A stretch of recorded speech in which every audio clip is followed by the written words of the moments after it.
Hello Suzaman, how are you all? Welcome back to our YouTube channel.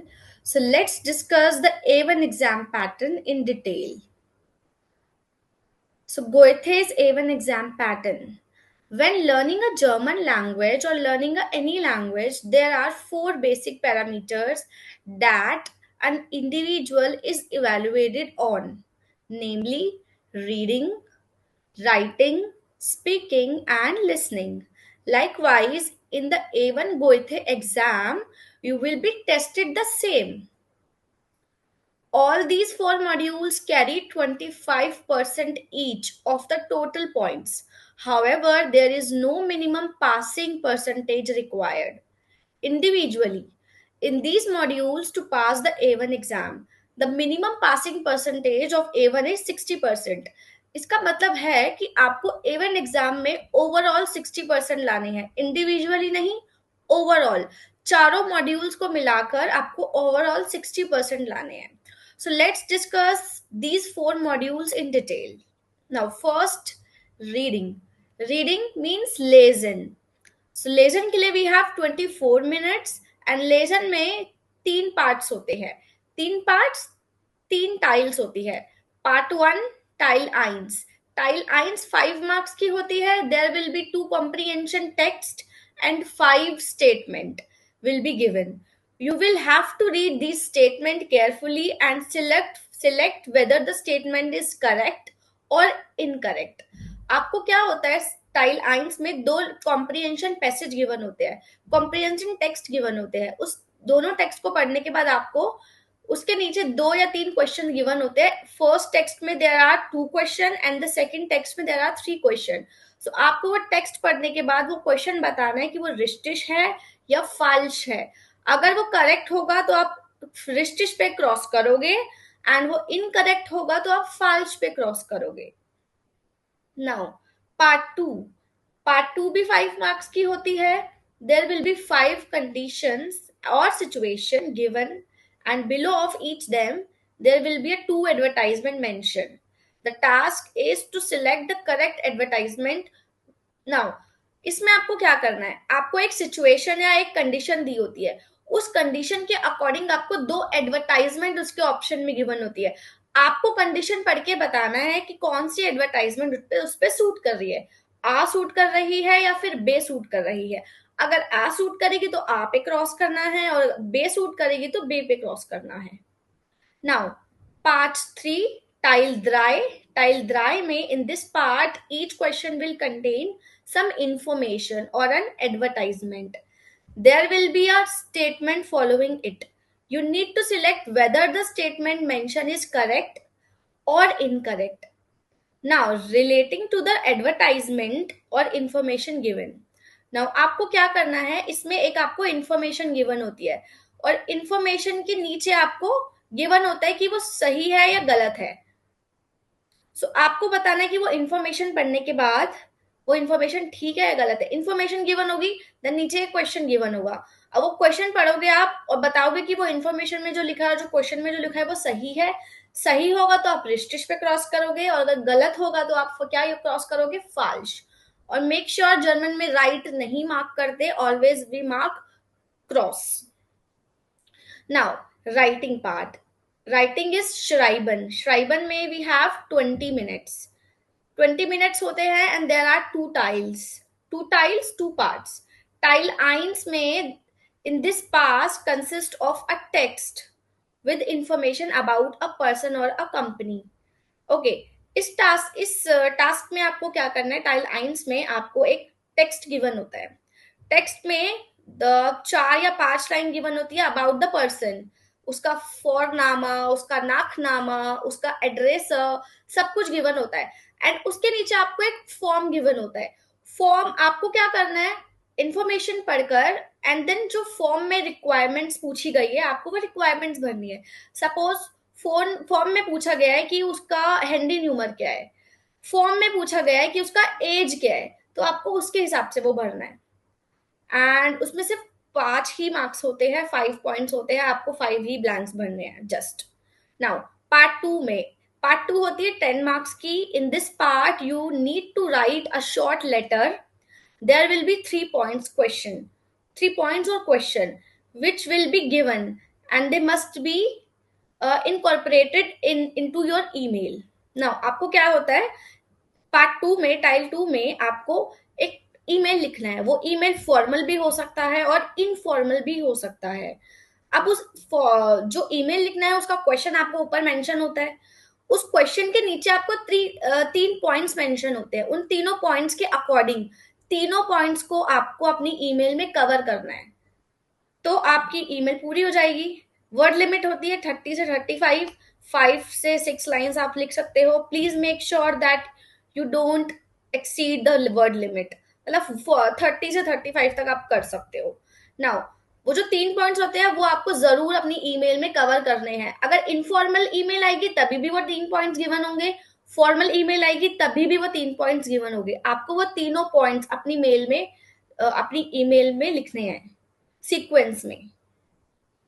Now speaking part, expression. Expression में there are 3 टाइल्स, 3 टाइल्स, 3 part.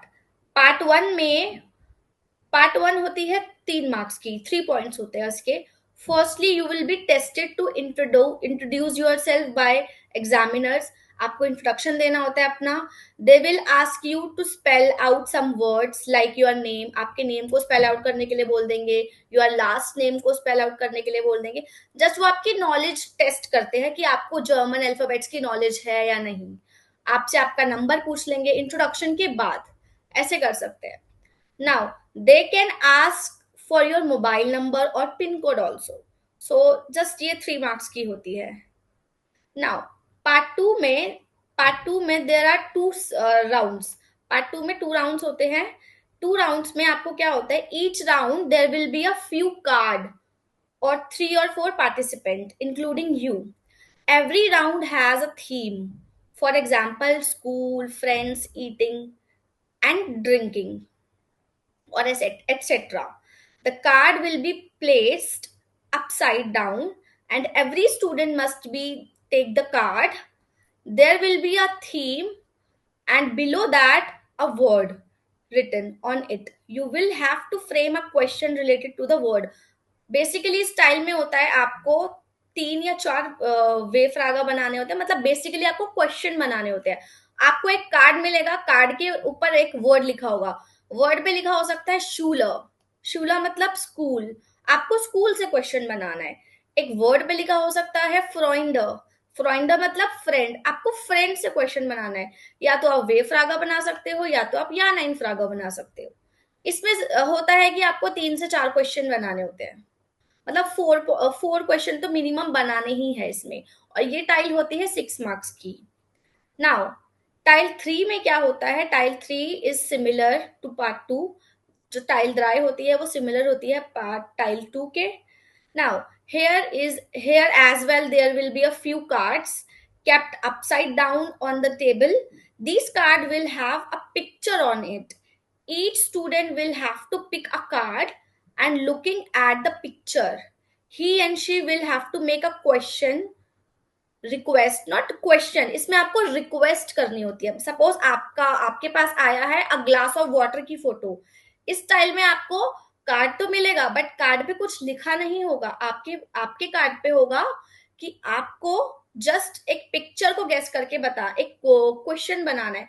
Question as in थोड़ा request form में उनको request करना है। आप इसमें इम्पराटिव यूज कर सकते हो, आप इसमें ख्योनन का पोलाइट फॉर्म यूज कर सकते हो। सपोज आपके पास है एक ग्लास ऑफ वाटर की फोटो, सो आप कैसे बोल सकते हो उनको, could you please give me a glass of water, können Sie mir ein Glas Wasser geben? या सो आप उनसे रिक्वेस्ट वे में उनसे क्वेश्चन पूछ सकते हो। इसमें भी आपको 3 से 4 क्वेश्चन बनाने के लिए आपका जो एग्जामिनर है वो बोल सकता है। सेम ये 6 पॉइंट्स की होती है। Next listening. Listening is हेयरन।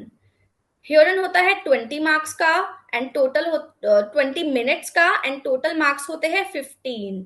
This module also has 3 part.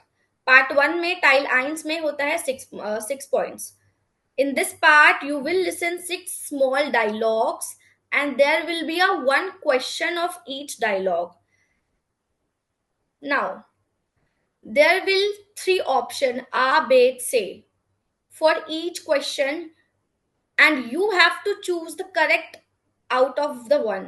Now आपको क्या करना है, एक आप इसमें कन्वर्सेशन सुनोगे, एक नॉर्मल क्वेश्चन सुनोगे, एंड उस क्वेश्चन के अकॉर्डिंग आपको बताना है कि आ बेद से में से कौन सा ऑप्शन करेक्ट है।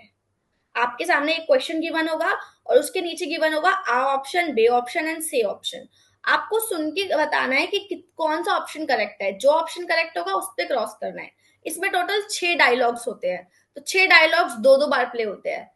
Okay, each dialogue will be played twice. So एक डायलॉग प्ले हुआ, देन आप उसके ऑप्शन देखोगे, देन क्रॉस करोगे, फिर वही डायलॉग दोबारा प्ले होगा, देन ऑप्शन देखोगे, देन अपना आंसर क्रॉस चेक करोगे। ऐसे होता है। नाउ पार्ट टू होती है 4 मार्क्स की। There will be 4 question in this part. You will listen 4 announcements, mostly from airports, train station or supermarket. There will be a one statement given after each announcement. You need to answer whether the statement is true और false. आपको क्या करना है, announcement सुननी है, और announcement को सुनने के बाद हर एक अनाउंसमेंट के साथ लिखा होता है रिश्तिश फाल्श। अगर वो अनाउंसमेंट जो आपने सुनी वो करेक्ट है तो उस पर आप लिखोगे रिश्तिश, और अगर वो अनाउंसमेंट रॉन्ग है तो आप मार्क करोगे फाल्श। जो लिखा हुआ है और जो अनाउंसमेंट में बोला गया है वो दोनों मैच होना चाहिए, तभी आपकी अनाउंसमेंट, तभी आपका क्वेश्चन करेक्ट होगा। एंड जो ये वाली टाइल होती है ओनली ये एक ही बार प्ले होती है, तो इसको थोड़ा सा ध्यान से सुनना होता है। नाउ पार्ट थ्री में, पार्ट थ्री टाइल ड्राई होती है 5 मार्क्स की, 5 पॉइंट्स की। You will listen to 5 one sided telephonic conversation, recording भी हो सकती है, and there will be 1 question of each audio के साथ 1 क्वेश्चन होता है। सो इन टोटल कितने हुए, 5 क्वेश्चन हो गए। In this part each question will have 3 option आ, बेट, से। You will need to choose one, like part one. Each audio will be played twice. You must be extra attentive when listening to these audios. Suppose एक question, एक telephonic conversation play हुई, उसके सामने आपको आ बेट से ऑप्शन गिवन है, then आपको बताना है कौन सा ऑप्शन करेक्ट है। एंड पार्ट थ्री भी, टाइल ड्राई भी 2 बार प्ले होती है, एंड ये होती है 5 मार्क्स की। Now most important thing here is, at the end of the exam you will be given a separated answer paper in which you will need to fill your answers. Like आपको एक आंटवोट बोगन मिलती है, उसमें आपको अपने answers fill करने होते हैं। हेयोडन के आंसर लाइक आ बेट से रिश्तिश फाल्श, उसमें मार्क करने हैं। लेजन के आंसर आ बेट से रिश्तिश फाल्श, उसमें मार्क करने हैं। एंड एक्सप्रेशन के लिए कोई नहीं होती, कुछ नहीं, एक्सप्रेशन में आपको कुछ मार्क नहीं करना। जैसे आपको श्राइबन में टाइल 1 मार्क करनी है, टाइल 2 तो आप उसमें लिखोगे, टाइल 2 भी उससे अटैच्ड होती है। टाइल 2 आप लिखोगे, आपको पेपर मिलता है, आप उसमें लिखोगे जो आपको ईमेल लिखना है, और टाइल 1 के लिए उसमें ऑप्शन गिवन होते हैं, 5 होते हैं, पांचों में आपको अपने आंसर लिखने हैं just. Now the key to clear your exam is a good command of your vocabulary and through knowledge of the concept of grammar. So they don't expect कि आप A1 में A2 की B1 की grammar use करो। Just जितनी A1 में grammar है आप उसको अच्छे से यूज करो, जितनी वोकैबुलरी है अच्छे से यूज करो। श्राइबन लिखते वक्त हर एक ग्रामर टॉपिक यूज करो जो आपने A1 में सीखा है, हर एक वोकैबुलरी यूज करो जो आपने A1 में सीखा है, तो आप डेफिनेटली A1 एग्जाम अच्छे से पास कर लोगे। So that's all everyone. Ja, so bis morgen. Auf Wiedersehen.